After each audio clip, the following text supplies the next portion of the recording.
Batalnya mutasi Letjen TNI Kunto Arif Wibowo dari jabatannya sebagai Panglima Komando Gabungan Wilayah Pertahanan 1 menjadi sorotan. Ketua Dewan Ekonomi Nasional yang juga Purnawirawan TNI Luhut Binsar Panjaitan memastikan Presiden Prabowo Subianto tidak ikut campur dalam batalnya mutasi anak mantan Wakil Presiden Tri Sutrisno tersebut. Luhut mengatakan pembatalan mutasi di tubuh TNI merupakan hal yang wajar terjadi.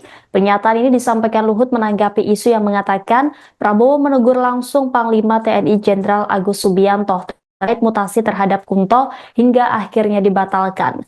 Lebih lanjut, Luhut mengaku sangat tahu Prabowo tidak ikut campur dalam batalnya mutasi terhadap Kunto.